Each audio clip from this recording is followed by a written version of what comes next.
अस्सलाम वालेकुम, ईशा सुलेमान हियर। बच्चे आज हम स्टार्ट करेंगे अपनी एक्सरसाइज नंबर 4.2। एक्सरसाइज नंबर 4.2 के अंदर हमने करना है solve the differential equation. Again आपके पास वही डेरिवेटिव वाली इक्वेशंस हैं बाय सेपरेटिंग द वेरिएबल। ठीक है बेटा, ये हमारे पास मेथड का नाम है। अब पहले जरा समझ लें बेटे, आपके पास जब जब आप चैप्टर नंबर 2 पढ़ते थे, बेसिकली जरा सा पीछे रिवाइज करो। आपके पास एक इक्वेशन गिवन होती थी, आपको कहा जाता है इसका डेरिवेटिव ले, आप इसका डेरिवेटिव ले लेते। ठीक है, अब आपको कहा जा रहा है कि अब आपके पास डेरिवेटिव वाली इक्वेशन गिवन है, आप वापस से उसका वो फंक्शन बना के दिखाएं। ठीक है, तो बेसिकली हमने रिवर्स जाना है। तो अब मुझे ये बात बताएं कि डेरिवेटिव का रिवर्स किसे कहते हैं? इंटीग्रेशन को। यानी कि डेरिवेटिव वाले फंक्शन के ऊपर अगर इंटीग्रेशन अप्लाई की जाए तो आप कहाँ पहुंच जाओगे? वापस फंक्शन पे। तो बेसिकली 4.2 के अंदर हम लोग इंटीग्रेशन यूज कर रहे होंगे। ठीक है, इंटीग्रेशन का मतलब है चैप्टर नंबर 3 अगर आपने अच्छे से पढ़ा है तो आपको आइडिया होगा। ओके, चलें जी, इसको जरा सा मैं रफ इरेज करती हूँ और आपको कॉन्सेप्ट समझाती हूँ।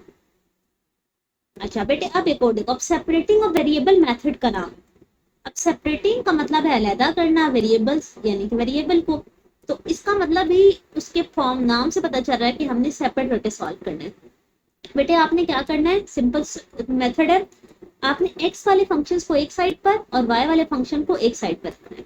ठीक है, दूसरी चीज, ये जो dy और dx है, इनमें से ना y ना x कोई भी डिनोमिनेटर में नहीं आना चाहिए। कैसे? यहाँ पर dy रह गया, ये dx डिवाइड हो रहा है, इस साइड पर आके मल्टीप्लाई हो गया। अब यहाँ पर देखिए सारी x वाली टर्म है, अगर कोई y वाली टर्म होती तो मैं यहाँ मूव करा देती। ठीक है, सबसे पहले मैंने सेपरेट कर दिए वेरिएबल्स, x एक साइड पर और y एक साइड पर। अब मैं क्या करूंगी, अप्लाइंग इंटीग्रेशन। क्यों? क्योंकि मुझे इसका सोल्यूशन चाहिए। चलो, इधर इंटीग्रेशन अप्लाई हो गई और इधर भी इंटीग्रेशन अप्लाई हो गई। अब बेटे अगर आपने इंटीग्रेशन वाला चैप्टर नंबर 3 स्किप किया हुआ है तो उसको पहले अच्छे से सीखें, क्योंकि ये चैप्टर जो है आपका इंटीग्रेशन और डिफरेंशिएशन दोनों का मिक्स है। अब जिसने आपने पिछली एक्सरसाइज में देखा तो आपने डेरिवेटिव्स लिए थे, इस एक्सरसाइज में इंटीग्रेशन है। सो आपका बेसिकली डिफरेंशिएशन और इंटीग्रेशन, इस पर बहुत अच्छी ग्रिप होनी चाहिए। चलो जी, यहाँ पे बेटा क्या है, वन का डेरिवेटिव y, वन की इंटीग्रेशन y। ये अभी इसकी जरा मैं पावर ऊपर ले जाती हूँ। अब सॉल्व करते हैं बेटे, माइनस दिस, नीचे आपके पास डिनोमिनेटर में इसकी पावर का डेरिवेटिव आ जाता है, प्लस सी। अब भूल तो नहीं गए बेटा, हमेशा प्लस सी ऐड होता है which is constant of integration. अब इसको थोड़ा सा जरा मॉडिफाई कर लो, तो ये आपके पास y इज इक्वल्स टू, ये माइनस और माइनस कैंसिल हो गए, e की power minus 3x plus C is the required solution. अच्छा बेटे, एक और चीज है, अभी आपके पास यहाँ ये सी आया है, हमें सी का नहीं पता ना कि सी क्या है। हो सकता है C1 हो, C2 हो, C-5 हो। जब आपके पास सी नहीं आपको पता होता, आप जस्ट जर्नल सी लिखते हो, तो बेटे इसका नाम होता है जर्नल सोल्यूशन। ठीक है, जब आपके पास कांस्टेंट ऑफ इंटीग्रेशन का आंसर ना पता हो तो वो होता है जर्नल सोल्यूशन। अब आगे वाले कुछ क्वेश्चन बेटा ऐसे आएंगे, क्वेश्चन नंबर 9 से ऑनवर्ड्स, जिसमें आप सी फाइंड आउट कर लोगे। जब सी आपको पता चल जाए तब उसको हम कहते हैं पर्टिकुलर सोल्यूशन। ठीक है, तब हम उसे क्या कहते हैं? Particular solution. If C is non, अगर मैं सी पता हो, और अगर इफ सी इज अननोन, ये सिर्फ नोट था कि आपको याद रहे, सोल्यूशन आपका यहाँ ऊपर ही खत्म हो गया था। ठीक है बेटे, हमने क्या किया, आपको डिफरेंशियल इक्वेशन गिवन थी तो हमने सोल्यूशन निकालने के लिए उसको एंटी सॉल्व किया, यानी कि इंटीग्रेशन ले ली। चलो मूव करते हैं नेक्स्ट, क्वेश्चन नंबर 2। बेटे देखें, यहाँ dx डिवाइड हो रहा है, मैंने आपको सबसे पहले बताया था कि dx या dy डिवाइड में नहीं लिख सकते, यहाँ आके मल्टीप्लाई होगा। आप देखें ये y वाली टर्म है और ये x वाली टर्म है, इसको इधर ले आए, 1/4y dy और 1/x dx। ठीक हो गया, dx और dy सेपरेट हो गए। Now applying integration. अब मैं इस पे इंटीग्रेशन अप्लाई करूंगी। सो 1/4y dy 1/x dx। ठीक है, चलिए बेटे कांस्टेंट तो बाहर आ गया, 1/y dy 1/x dx। चलिए बेटे आपने याद किया होगा कि आपकी 1 अगर फंक्शन आ जाए पावर 1 हो तो आप उसको ऊपर नहीं लेके जाते बल्कि डायरेक्ट लिख देते हो ln ऑफ फंक्शन। ठीक है, is equals to ln of x plus ln of c। अच्छा, अब यहाँ पर आपका क्वेश्चन होगा कि मैम हम तो सिंपल c लिखते हैं, आपने ln क्यों लिखा है? बेटे अगर आपके पास सारी टर्म ln में आ रही हो तो आपका जो फंक्शन होता है कांस्टेंट का, आप उसे भी ln में लिखते हो। उससे क्या होता है, फर्क क्या पड़ता है बेटे? देखें, ये पावर ऊपर जा सकती है, इज इक्वल्स टू, अच्छा पावर 1/4 करता है, चलो, is equals to ln of xc। बेटे लॉग का आपने रूल पढ़ा हुआ है ना, अगर प्लस हो रहा हो तो सो प्रोडक्ट में लिखते हैं। अब ln बोथ साइड पर आ गया बेटा, ln खत्म करने के लिए हम लोग क्या करते हैं, taking anti log. Anti log यानी कि e की power ln of y 1/4 e ln of xc। बेटा ये आपस में कैंसल आउट हो जाता है, आपके पास रह गया y 1/4 is equal to xc। ठीक है, सो पावर 4 खत्म करने के लिए बोथ साइड पे पावर 4 ले लें, x की पावर 4 आ गया। This is your required solution. ठीक है, अच्छा अब आप कहोगे कि मैम सी के ऊपर पावर क्यों नहीं डाली? बेटा आप चाहो डाल लो, चाहो तो ना भी डालो। क्यों? क्योंकि ये कांस्टेंट है, कांस्टेंट से हमें कोई फर्क नहीं पड़ता, क्योंकि अभी हम कौन सा सोल्यूशन ले रहे हैं, जर्नल सोल्यूशन। अगर आप ये 4 उधर ना भेजते तो ये ऑटोमेटिकली इधर ही पावर 4 आनी थी, लेकिन मैंने इसको साइड पर ले गई तो सॉल्व कर दी। But it's totally up to you. Okay जी, नेक्स्ट देखते हैं क्वेश्चन नंबर 3। इसमें भी सबसे पहले dy is equals to dx आ गया। अब ये टर्म इस साइड पे चली गई और ये वाली टर्म यहाँ रहेगी। अब हम क्या करेंगे, अप्लाई करेंगे इंटीग्रेशन। ठीक है, अब जब इंटीग्रेशन अप्लाई हो रही होगी इस पर तो आपके पास इसकी पावर ऊपर ले जाए, अगेन इसकी पावर भी ऊपर चलेगी। अच्छा ये dx है, dy नहीं है, इसको x कर लें।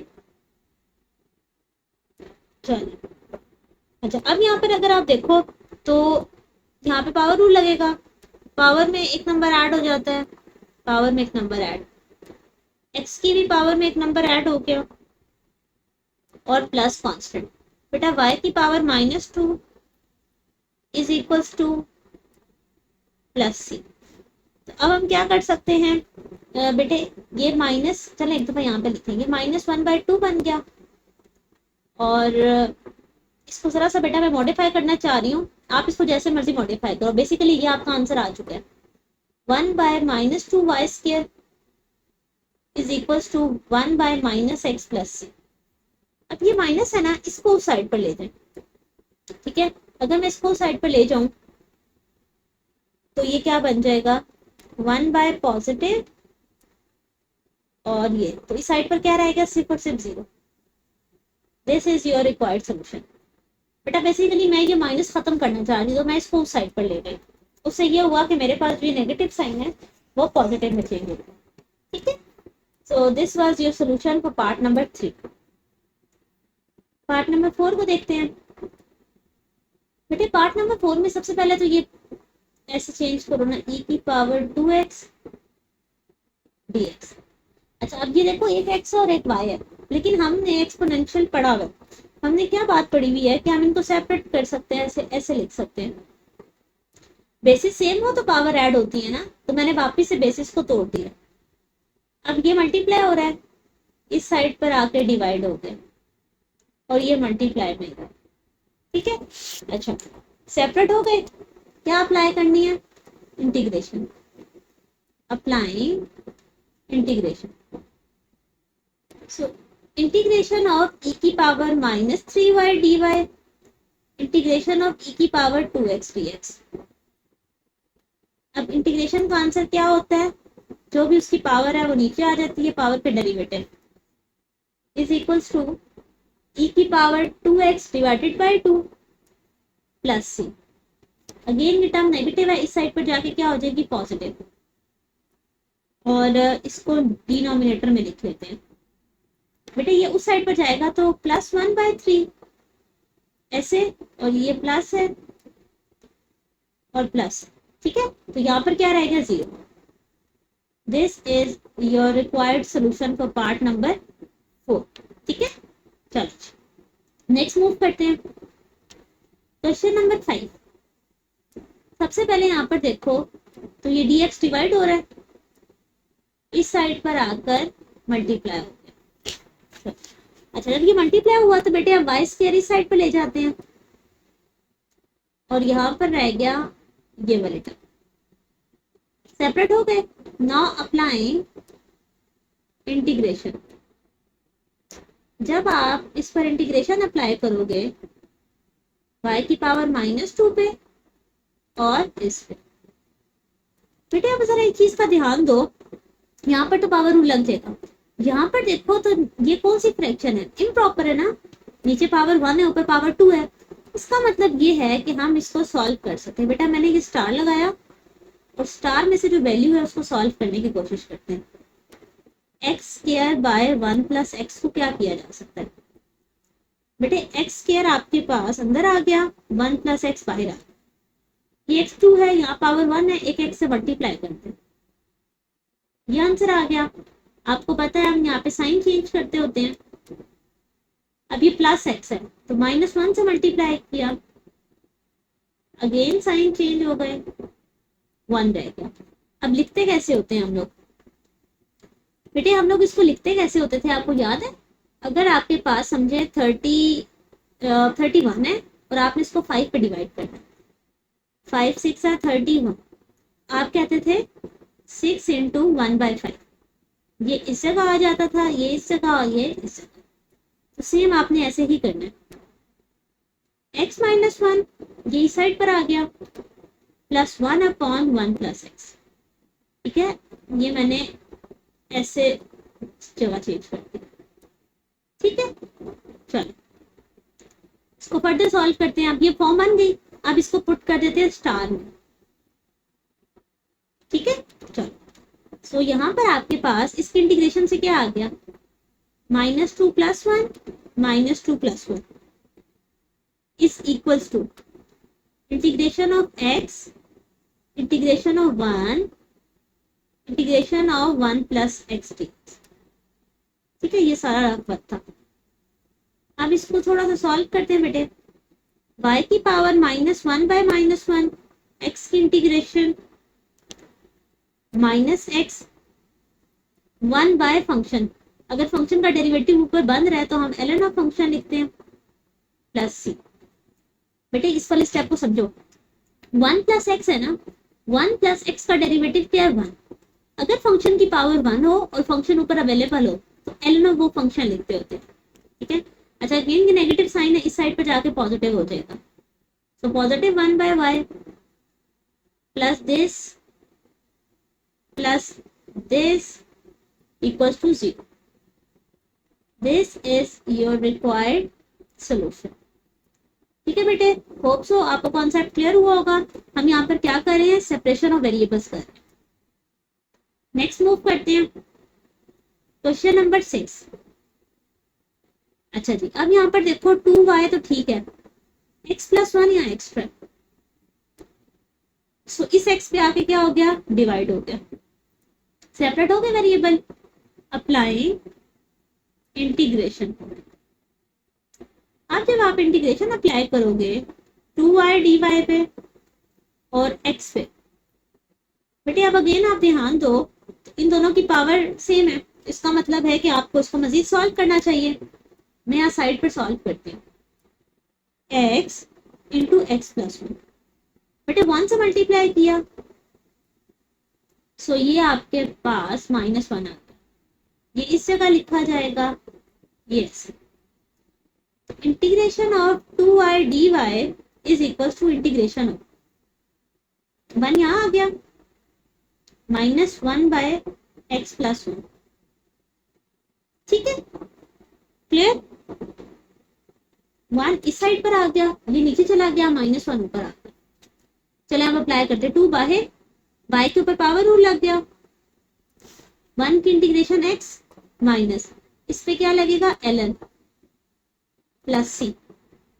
ठीक है, सो ये 2 और 2 cancel, y square is equals to x minus ln of x plus 1 plus, this is your required solution. बेटा इस बार y स्क्वायर पॉजिटिव ही है तो मैं इसको इधर नहीं लेके आया, अगर आप चाहो तो ला भी सकते हो, कोई बड़ी बात नहीं। ठीक है, होप सो आपको बेटा क्लियर हुआ होगा। इजी से क्वेश्चन है, बट इंटीग्रेशन आएगी तो आप ये चैप्टर इजीली कर सकते हो, वरना आपको ये तंग करेगा chapter. Moving toward the question number 7। अच्छा जी, अब इसके अंदर सबसे पहले तो देखो dy बाई dx, बेटा ये टर्म प्लस हो रही है, इस साइड पर हो गई माइनस। ठीक है, अच्छा अब हम क्या करते हैं कि dy, ये y स्क्वायर है ना बेटे, मल्टीप्लाई हो रहा है, इधर आके हो गया डिवाइड, और dx यहाँ आके हो गया मल्टीप्लाई, सेपरेट हो गए सारे। अब आप अप्लाई कर दो इंटीग्रेशन। जब आपने इंटीग्रेशन अप्लाई की तो y की power -2 dy is equals to minus sine x dx। ठीक है बेटे, ये नीचे पावर 2 थी ना, ऊपर जाके माइनस हो गई। इसको मैं अगर नीट भी कर देती हूँ, इसको थोड़ा सा नीट करते हैं। चलो अब पावर रूल लग गया, पावर में एक नंबर ऐड हो गया ऐसे, बेटा माइनस तो बाहर आ गया, साइन की इंटीग्रेशन होती है माइनस कॉस, ठीक है, प्लस सी। ओके, तो ये क्या बन गया, y की power -1 divided by -1 cos X plus C. तो ये माइनस है बेटे, इस साइड पर जाके क्या हो जाएगा, प्लस, तो प्लस y की पावर +1 इक्वल्स टू, अब यहाँ पर सिर्फ 0 रह गया बेटे, 1/y cos x plus c। This is your required solution for the question number 7। ठीक है, आपने बेटा एंड पे बस अरेंज करना होता है, फॉर्मूला करेक्ट लगाएं और थोड़ा अच्छा सा अरेंज कर दें तो आपको फुल मार्क्स मिल जाएंगे। ठीक है, क्वेश्चन नंबर 8। अच्छा अब जरा आप 8 को देखो, तो dx और dy तो अलग अलग लिखे हुए ऑलरेडी, ये सारी x वाली टर्म है, ये यहाँ एक्स्ट्रा पड़ी है, इसको जरा इधर ले आए, sine x plus cos x divide होगा कॉस एक्स, इसके साथ dx लिखा हुआ है, यहाँ कॉट लिखा हुआ है बेटे, इसको चेंज कर दें, हमने ऐसे ही पढ़ा हुआ ना, और dy। अच्छा अब इसको सेपरेट करना पड़ेगा, sine x by cos x, cos x by cos x, और dx is equals to cos y sine y d y. चलो बेटे, साइन बाय कॉस आपके पास होता है tan of x plus 1 into d x is equals to cos y by sine y d y. अब सब कुछ separate हो गया, अब हम एक काम करते हैं कि हम इस पे अप्लाई करते हैं इंटीग्रेशन। अच्छा एक काम करें, tan को भी ना मत चेंज करें, आप इसको लिख दो साइन बाय कॉस। ठीक है, चलिए अब हम इस पे अप्लाई कर देते हैं इंटीग्रेशन, अप्लाइंग इंटीग्रेशन। अच्छा बेटे हमने इंटीग्रेशन अप्लाई की sign x by cos x पे, ठीक है, और प्लस dx आ गया ना, 1 पे इंटीग्रेशन अप्लाई कर दी, इधर से integration cos upon sine y पे कर दी। बेटा देखिए नीचे वाले फंक्शन का डेरिवेटिव अगर ऊपर आ जाए तो हम ln ऑफ फंक्शन लिखते हैं ना, तो यहाँ पर देखिए कॉस का डेरिवेटिव है माइनस साइन, बस माइनस नहीं है, मैंने माइनस से दोनों साइड पे मल्टीप्लाई डिवाइड कर दिया, 1 की इंटीग्रेशन x, साइन का डेरिवेटिव ऊपर अवेलेबल है तो ln ऑफ साइन वाई। ठीक है, अच्छा बेटे आप देखो ये माइनस आ गया, ln of cos x plus x is equals to ln of sine y. अब आपको बात अगर समझ आई हो तो बेटे मैंने क्या किया कि हमारे पास अगर डिनोमिनेटर वाले फंक्शन का डेरिवेटिव ऊपर अवेलेबल हो तो हम ln में लिखते हैं, ये पावर यहाँ जा सकती है, cos की पावर -1। अच्छा ln ऑफ साइन वाई। अब देखो तो 1/cos अगर बनना चाहे, अच्छा बेटा प्लस सी तो मैंने लिखा ही नहीं, यहाँ पे इंटीग्रेशन खत्म हुई है ना, प्लस, तो ये बेसिकली 1/cos x लिखा हुआ है। ठीक है बेटा, मैं सिर्फ आपकी बुक के आंसर्स के अकॉर्डिंग इसको मैच करना चाह रही हूँ। तो 1/cos हो गया आपके पास secant of x। ठीक है, so this is your required solution. ठीक है, होप सो आपको क्लियर हुआ होगा कि आपने इसको कैसे सॉल्व किया है। ठीक है, अब अगर आप चाहते हैं तो यहाँ पर जिस तरह आप tan लिख रहे थे वहां से secant स्क्वायर आता, वो सब भी बिल्कुल ठीक है, उसमें कहीं कोई गड़बड़ नहीं है। आप इस तरह कर लो तो ज्यादा बेहतर है। So it's totally up to you. चलो जी मूव करते हैं नेक्स्ट क्वेश्चन की तरफ। Question number 9। बेटे मैंने आपको स्टार्टिंग में बताया कि पिछले वाले सारे जो सॉल्यूशंस थे वो आपके जर्नल सॉल्यूशन थे। जर्नल सॉल्यूशन किसे कहते हैं? जिसके अंदर आपके पास सी इन्वॉल्व हो रहा है। अब आपके पास इनके ऊपर एक वर्ड लिखा हुआ है initial value problem. Initial value problem का मतलब ये होता है कि आपको एक वैल्यू दी जाती है, ये x की वैल्यू है और ये y इस फंक्शन के अकॉर्डिंग दी जाती है। अगर x में 0 पुट करो तो y का आंसर 1। अब ये कैसे यूज होता है मैं आपको बताती हूँ। सबसे पहले वही स्टेप है कि आपने इसको सॉल्व करना है। सबसे पहले तो इसे सॉल्व करें, cos x dx। अगला स्टेप क्या होता है? Applying integration. सो आप फार्मूला अगर आपको याद हो यहाँ पे सिंपल y आ जाएगा, इसका डेरिवेटिव आपके पास है sine x, sorry integration sine x है प्लस सी। पिछले क्वेश्चन में हम यहाँ पर आके क्वेश्चन को छोड़ देते थे, यानी कि हमारे पास सोल्यूशन आ जाता था। बट अब हम क्या करेंगे, कोड इसको बेशक 1 कह दो, इनिशियल कंडीशन इन 1। अब वो क्या पुट करनी है बेटा? x की जगह 0 पुट करना है, y की जगह 1 पुट करना है। करके देखें, यहाँ y की जगह 1, sine of 0 plus C. Sine 0 पे 0 ही देता है, तो c का आंसर क्या आ गया? 1। So put in 1, y is equals to sin x plus 1. This is your particular solution. अब आपको समझ आया? आपके पास जर्नल सोल्यूशन वो होता है जिसमें आपके पास c की वैल्यू अननोन हो, लेकिन जैसे ही आपको c की वैल्यू पता चलती जाती है आपका फंक्शन जर्नल नहीं रहता, वो हो जाता है पर्टिकुलर। कि बेसिकली जो ये c था ये 1 है इस कंडीशन के अकॉर्डिंग। क्लियर? ओके जी मूव करते हैं नेक्स्ट क्वेश्चन नंबर 10। चलिए सबसे पहले तो dx यहाँ डिवाइड हो रहा है, 4x into d x separate है ऑलरेडी। अप्लाई कर देते हैं इंटीग्रेशन, अप्लाइंग इंटीग्रेशन। बेटे आपने इस साइड पर भी इंटीग्रेशन अप्लाई की, आपने इस साइड पर भी इंटीग्रेशन अप्लाई की। यहाँ से 2y आ गया, बेटे 4 तो बाहर आ गया, लेकिन अगर आप देखो आपके पास दो फंक्शन आपस में क्या हो रहे हैं? मल्टीप्लाई। इंटीग्रेशन में जब भी दो फंक्शन मल्टीप्लाई होते हैं तो हम आइलेट्स लगाते हैं। ठीक है, अच्छा x क्या है? अलजेब्रिक एक्सपोनेंशियल फंक्शन आ गया, तो अलजेब्रिक को फर्स्ट, एक्सपोनेंशियल को 2। ठीक है, यहाँ पे मैं रेड पेन से थोड़ा सा लिख देती हूँ क्लियर करके, ये हमारा पहला फंक्शन है, ये हमारा दूसरा फंक्शन है। चलो अब इसको सॉल्व करते हैं। उसके मुताबिक पहला फंक्शन एज इट इज लिखते हैं, दूसरे फंक्शन की इंटीग्रेशन, इंटीग्रेशन डबल इंटीग्रेशन और डेरिवेटिव ले लेते हो x का।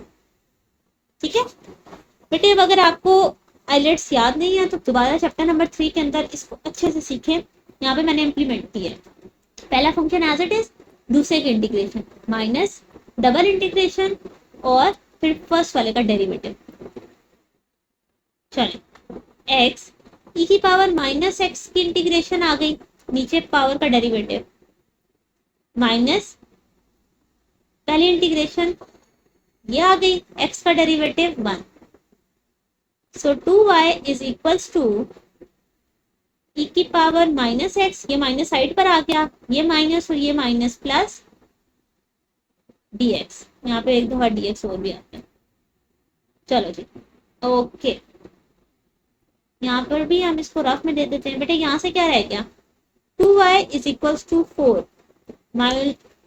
माइनस एक्स ई की पावर माइनस एक्स प्लस बेटा इंटीग्रेशन एक्सपोनेंशियल फंक्शन की क्या होती है, जो भी पावर है उसका डेरिवेटिव नीचे।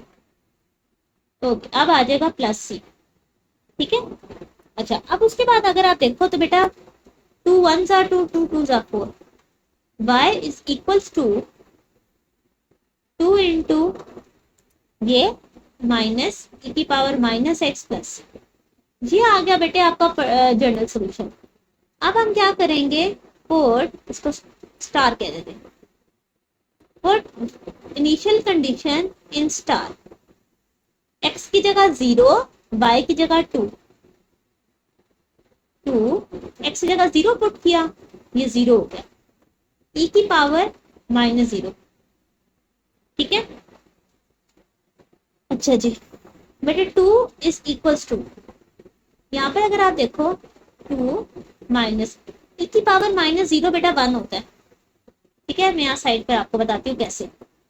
ई की पावर माइनस 0 का मतलब है 1 बाई ई की पावर पॉजिटिव 0 और ई की पावर 0 हमेशा 1 होती है। सो 2 इज इक्वल्स टू माइनस 2, बेटा ये साइड पर आ गया, सी का आंसर आ गया 4। So y is equals to 2 base 1 plus 4, ये है आपका रिक्वायर्ड सोल्यूशन। बेटा यहाँ मैंने c की जगह 4 पुट कर दिया, यहाँ से हमारे पास हमारा सोल्यूशन क्लियर हो गया कि हमारे पास क्या डेटा गिवन था, उसके अकॉर्डिंग हमने इसको मॉडिफाई कर लिया। मूव करते हैं नेक्स्ट, क्वेश्चन नंबर 11। अच्छा जी, सबसे पहले की टर्म प्लस हो रही है, इस साइड पर क्या हो जाएगी माइनस। चलो अब dx डिवाइड हो रहा है, यहां पर आके मल्टीप्लाई हो जाएगा। ठीक है, और फिर अगर आप देखो तो ये y मल्टीप्लाई हो रहा है, इधर आके डिवाइड हो जाएगा 1 plus x by x d x. Clear हुआ बेटे कि नहीं? सबसे पहले ये प्लस हो रहा था, इस साइड पर माइनस करवाया और फिर ये y मल्टीप्लाई हो रहा था, इस साइड पर आके डिवाइड हो गया। ठीक है, चलिए अब इंटीग्रेशन अप्लाई करनी है। बेटा अब इंटीग्रेशन अप्लाई करने से पहले देख लो कि यहाँ पर हमें इसे सॉल्व करना पड़ेगा, तो मैं जरा साइड पे सॉल्व कर लेती हूँ। ठीक है, एक्स 1 जा एक्स, तो यहाँ 1 आ गया, 1 by y d y is equal to minus बाहर ही है बेटे, यहाँ पर आ जाएगा 1 plus 1 by x d x. अच्छा अगर आप इसको इस तरह ना भी करते बेटा, सेपरेट भी कर लेते, 1 by x as it is और एक्स डिवाइड हुआ तो 1 आ गया, ये ना भी करें खैर है। ओके, नाउ अप्लाइंग इंटीग्रेशन,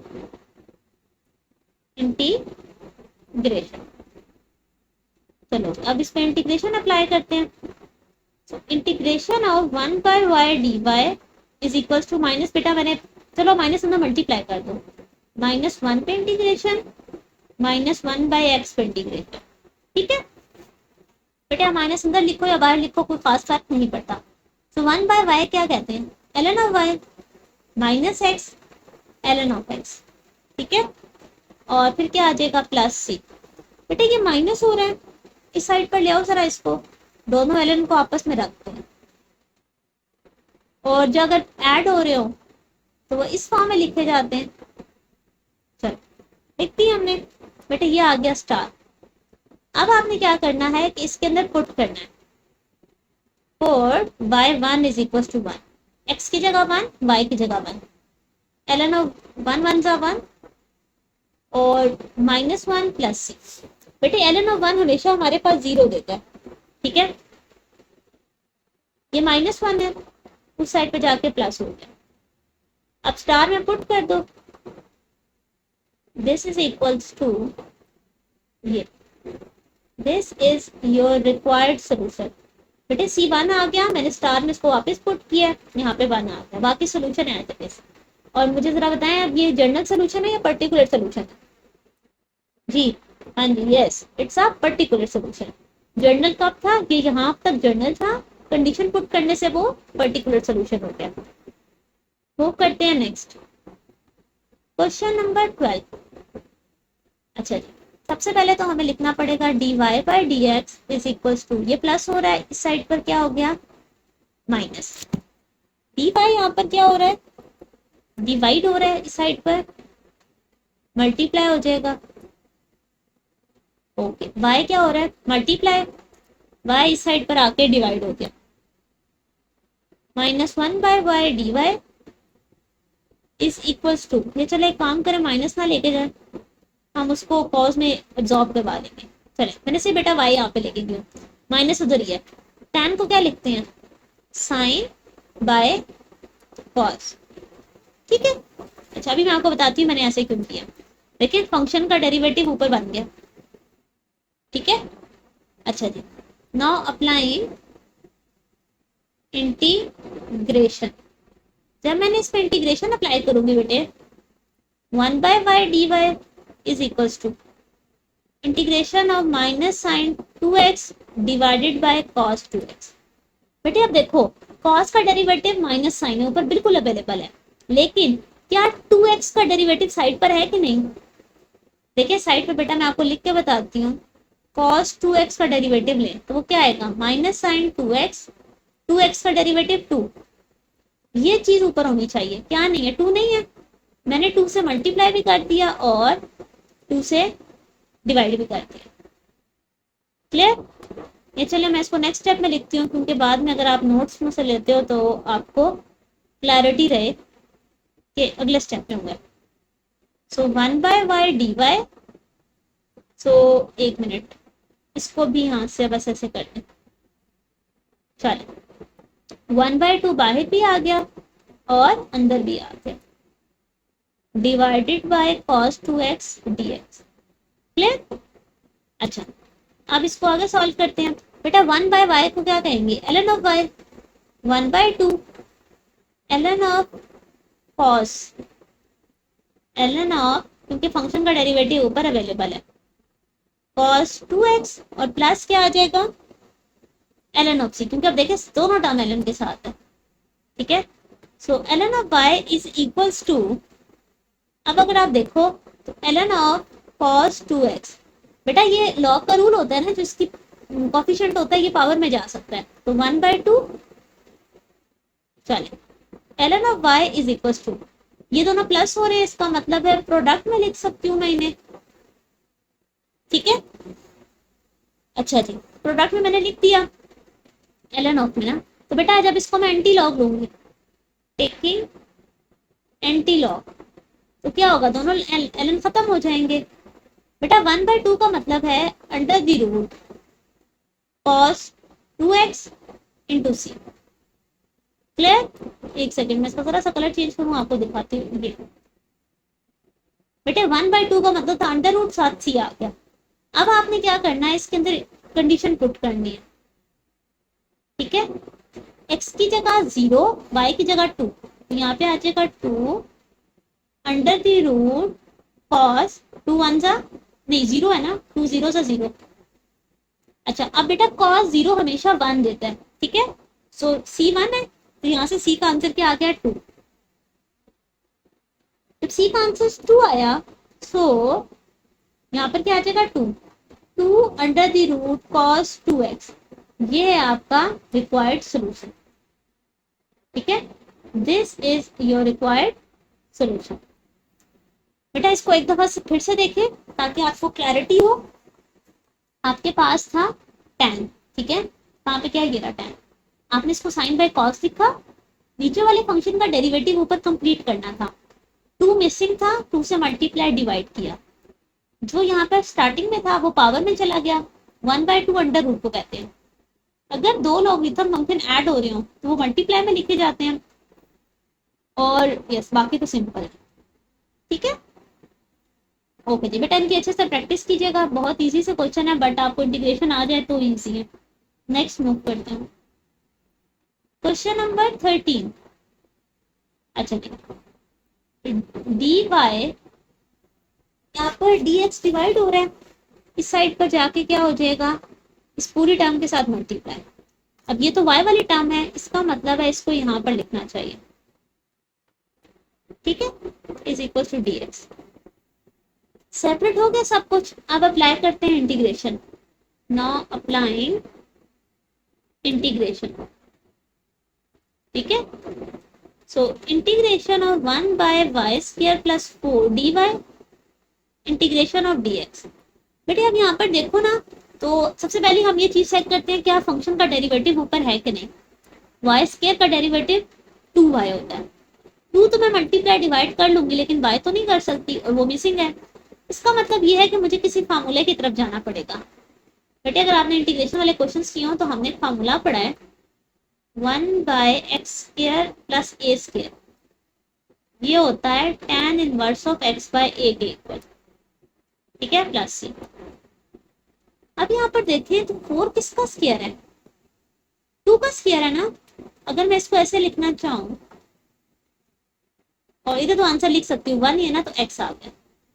ठीक है, अच्छा अब यहाँ पर अगर आप देखो तो आपके पास यहाँ पर ये फॉर्म बन गई ना, a की जगह क्या लिखेंगे 2, तो अगर आप इसको लिखो तो वो बनेगा 1/2 tan inverse of y/2 is equal to x plus C. ठीक है, कॉन्स्टेंट ऑफ इंटीग्रेशन आ गया। ओके, यहाँ तक तो हो गया हमारे पास सोल्यूशन। अब आपने क्या करना है बेटे, इसके अंदर कंडीशन पुट करनी है y of 0 is equal to -2, x की जगह 0, y की जगह -2। चलिए इसको जरा पुट करते हैं, स्टार कह दो, पुट इन स्टार। जब मैं इसको स्टार के अंदर पुट करूंगी तो देखें 1/2 tan इनवर्स ऑफ y की जगह क्या पुट करना है -2, x की जगह क्या पुट करना है 0। बेटे आप देखें, चले मैं इसको जरा सा एक स्टेप और कर दूं, ये -2 कटिंग होगी ना, इज इक्वल टू सी। बेटे अब आपने देखना है tan इनवर्स ऑफ -1 कहाँ पर आता है। ठीक है, अब देखो आपके पास tan 1 जो सिंपल अगर 1 भी याद करो तो होता है π/4 यानी कि 45, तो -45। लेकिन बेटा आपने इसके अंदर हमेशा इसका पीरियड ऐड करना होता है, क्योंकि हमारे पास कोई डोमेन में फिलहाल गिवन नहीं है, हमने ओवरऑल सोल्यूशन लिखना है ना, तो मैं इसके अंदर इसका पीरियड ऐड कर देती हूँ +π। ठीक है, ओके अब इसको सॉल्व करो। बेटे यहाँ पर आप मैं एरो लगा के लिख देती हूँ ताकि आपको याद रहे। This pi is period. ठीक है, ट्रिग्नोमेट्रिक फंक्शन में हमने पीरियड्स पढ़े हैं। ओके, सो यहाँ पर हम कलर दोबारा से वापस कर लेते हैं 1/2, बेटा -π/4 में पाई प्लस ऐड करो, तो ये बनता है -3π/4। ठीक है, सो ये बन जाएगा आपके पास प्लस बन गया 4 में से बन गया 3, तो यहाँ से बेटा c की वैल्यू क्या होगी 3π/8, ये हो गया। तो यहाँ पर आप लिखो hence the solution is, तो सोल्यूशन क्या है, ये वाली इक्वेशन थी 1/2 tan inverse of y/2 is equals to x plus c. This is your required solution. ठीक है बेटे, अब इसको जरा से एक बार फिर से देख लो। इसके अंदर हमारे पास फॉर्मूला यूज हुआ सबसे पहले कौन सा, tan का। हमने tan का फॉर्मूला यूज किया, उसके बाद हमने जब ये कंडीशन पुट की, इनिशियल कंडीशन जब ये पुट की, तो बेटा हमें यहाँ पे उसका पीरियड भी ऐड करना पड़ा। ठीक है, जब हमने पीरियड ऐड कर लिया और फिर हमने इसको सॉल्व कर लिया। ठीक है, ओके मूव करते हैं next question number 14। Question number 14 के अंदर सबसे पहले तो ये प्लस हो रही है टर्म, उस साइड पर जाके क्या हो जाएगी माइनस। बेटे ये x मल्टीप्लाई हो रहा है, ये y मल्टीप्लाई हो रहा है, दूसरी साइड पर लेते हैं, बल्कि अभी रुके सिर्फ हम इसको लेके जाते हैं। इसको मैं यहीं पे जरा सेट करती हूँ, ऐसे हो गया ना, -1 का मतलब है डिनोमिनेटर में, और दूसरी चीज क्या होगी, ये टर्म मल्टीप्लाई हो रही थी, यहाँ आके ये डिवाइड हो गया। अब देखें y डिवाइड हो रहा था, वहां जाके मल्टीप्लाई हो गया। ठीक है, चल अब क्लैरिटी हो गई। अगला स्टेप क्या होता है, अप्लाइंग द इंटीग्रेशन। मैं इस पे इंटीग्रेशन अप्लाई करूंगी, so integration of y dy is equals to this term बेटे y की इंटीग्रेशन क्या है, पावर रूल लगेगा, पावर में एक नंबर ऐड हो गया, डिनोमिनेटर में भी ऐड हो गया। 1 माइनस एक्स, इसका डेरिवेटिव क्या है आपके पास, -1 ऊपर अवेलेबल है, इसका मतलब है ln of the function plus C आ गया। ठीक है, ये तो आ गया आपके पास सोल्यूशन। अब आपने क्या करना है, इसको स्टार कह दे, पुट द कंडीशन, कंडीशन है आपके पास ये, x की जगह 0, y की जगह 2, यहाँ पे 2 पुट करें, 2 का स्क्वायर 4/2, 1 माइनस 0 प्लस सी, बेटा कटिंग होके यहाँ रह गया 2। अच्छा, ln ऑफ 1 हमेशा 0 देता है, तो c का आंसर आपके पास क्या आ गया, 2। सो स्टार क्या बनेगा, y square by 2 is equals to ln of 1 minus x plus 2. This is your required solution. ठीक हो गया। तो ये था आपका क्वेश्चन नंबर 14। हमने इसके अंदर सबसे पहले कॉन्स्टेंट ऑफ इंटीग्रेशन को सॉल्व किया, कैसे, इनिशियल कंडीशन को यूज करके। इनिशियल कंडीशन में x की जगह 0 और y की जगह 2 पुट किया। अब मूव करते हैं लास्ट क्वेश्चन की तरफ, क्वेश्चन नंबर 15। आपका जो लास्ट क्वेश्चन है, इसके अंदर देखो तो y और x ऑलरेडी अरेंज्ड है। अब अगर ये ऑलरेडी अरेंज है तो हमने बस इस पे इंटीग्रेशन अप्लाई करनी है। सो अप्लाइंग इंटीग्रेशन, सो 2, इसको अंदर मल्टीप्लाई भी साथ ही कर देते हैं। आपके पास आ जाएगा 2y minus 2 into D Y integration, और integration of 3x square dx, integration of 4x dx, integration of 2 dx। 2 y पे आपके पास पावर रूल लग गया, कांस्टेंट है तो y आ गया, अगेन पावर रूल, यहाँ पर भी आपके पास पावर रूल, 1 की integration x, okay, plus c आ गया। कटिंग हो रही है, जो टर्म्स हम उनको कट कर देते हैं, तो x cube plus 2x square plus 2x plus c। तो ये तो आपके पास आ गया आपका जनरल सोल्यूशन।